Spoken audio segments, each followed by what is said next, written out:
também me faço a pergunta: por que é que as forças progressistas, democráticas, populares, por que o campo das esquerdas não apresenta a sua proposta?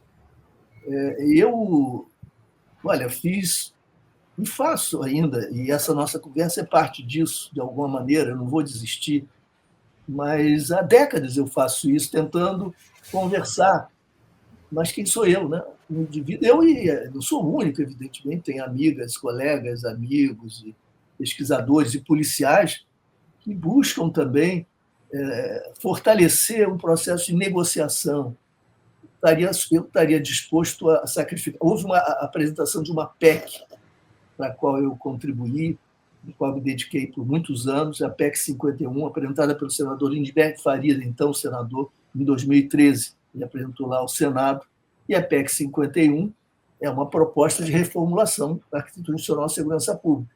Envolve desmilitarização, envolve ciclo completo para todas as polícias existentes e carreira única, a criação de ouvidorias, etc. Enfim, nada é consensual, unânime, evidentemente. Nada deixa de ter problemas e dificuldades. Nada vai resolver todo o processo.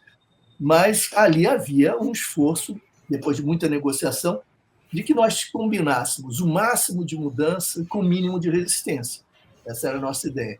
Como é que nós podemos avançar o máximo possível na direção democrática, reduzindo ao mínimo a resistência que naturalmente vai emergir. Aquele era um contexto político muito específico, é claro.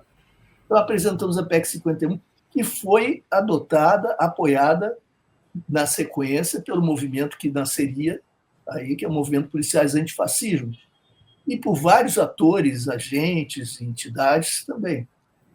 Mas isso foi engolido pela tsunami do debate político, porque nós enfrentamos lawfare, guerra híbrida, prisão de Lula, o golpe parlamentar em Dilma, a emergência do fascismo, e fomos levados de roldão. Isso saiu de pauta, e quando pusemos a cabeça para fora para respirar, a correlação de forças já tornava inviável a discussão séria na sociedade.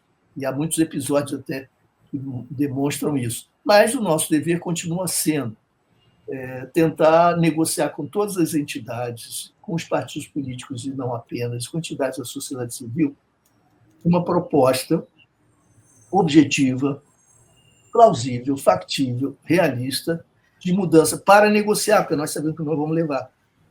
Eu fiz isso quando fui secretário nacional de Segurança Pública, em 2003, e era meu papel. Nós tínhamos a proposta do SUSP, do Sistema Único de Segurança Pública, que envolvia várias reformas, não tantas e não tão profundas, mas o importante é começar a explodir essa camisa de força. Foi o programa com o qual o presidente Lula se elegeu pela primeira vez. Nós tínhamos um grupo de trabalho que trabalhou por mais de um ano com audiências públicas em todo o país. Nosso programa era um programa substantivo, de quase 200 páginas, dedicados a especificar aí essas propostas, etc. Não são essas das quais eu falava, são outras mais moderadas, mas, enfim, importantes. Tal. Bom, me cabia dialogar com os governadores e obter sua adesão, isso em 2003. Antes de junho, lá por maio, mais ou menos, todos os 27 governadores haviam endossado a nossa carta proposta. E por quê? Eles eram progressistas? É muito simples, porque tudo que importasse na redução da sua responsabilidade era conveniente.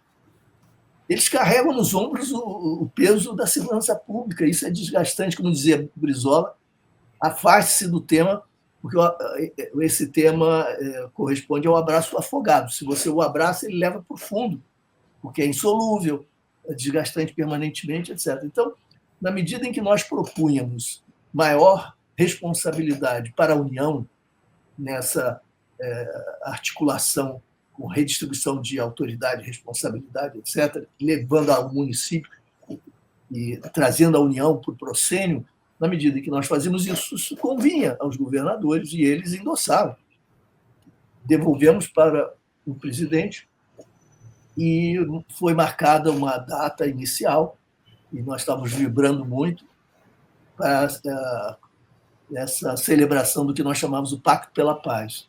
no Palácio do Planalto, se reuniriam todos os governadores com os representantes dos outros poderes da República, e o presidente encaminharia ao Congresso, com o endosso dos governadores, a proposta, que seria, evidentemente, revista, redefinida, cortada, emendada, mas que daria início a um processo importante. Nós estaríamos rompendo o cordão umbilical com a ditadura nessa área. E o presidente suspendeu essa reunião, ficou de remarcar, houve uma outra data que foi mencionada na época, isso não se confirmou. Finalmente, eu saí do governo no final de 2003 e não se falou mais disso. E por quê? Porque houve uma avaliação política compreensível, que é a compreensão de todos os presidentes, mesmo os bem-intencionados, de que trazer para a União mais responsabilidade era fazer aquilo que justificara o apoio dos governadores, né? Era distribuir melhor o desgaste. Por que trazer para si o desgaste se já havia tanta fonte de desgaste para a União, para o Executivo Federal? Não é? Deixemos assim como está, porque aí nós nos livramos um pouco desse desgaste. E, bom, o que ficou no lugar da nossa política, da proposta que nós fazíamos? O que ficou no lugar foi a operação, foi o espetáculo das operações policiais federais, às 6 da manhã, nas casas de criminosos ou suspeitos de colarinho branco, mostrando que a Polícia Federal agora tinha outros alvos de elite, não só aqueles de sempre, etc. Então, a mídia corporativa estava fortemente presente e fazia ecoar com espetáculos dantescos, né, essa nova, entre aspas, política, que não era política nenhuma, eram ações sucessivas da Polícia Federal. E aquilo acabou, inclusive, alimentando um certo gosto de sangue vampiresco, que depois tornaria poderosos os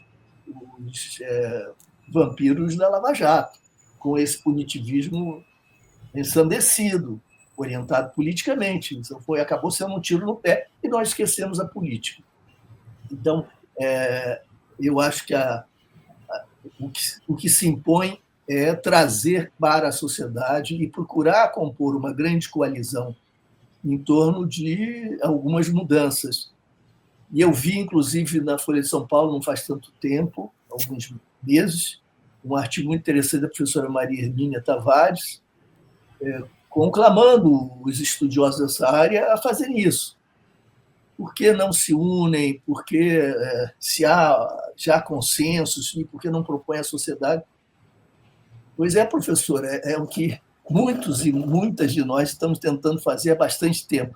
Acontece que buscar o consenso não se faz a qualquer preço, é claro, né? Então, mesmo não sendo sectários, senão nós não vamos negociar coisa alguma, mas mesmo não sendo sectários, as pequenas mudanças que nós demandamos, que são realmente mínimas, sine qua non, essas já são inaceitáveis para esse pacto tenebroso que se criou no Brasil e que vem se fortalecendo agora com a emergência e fortalecimento crescente da extrema-direita. Então, é um baita desafio.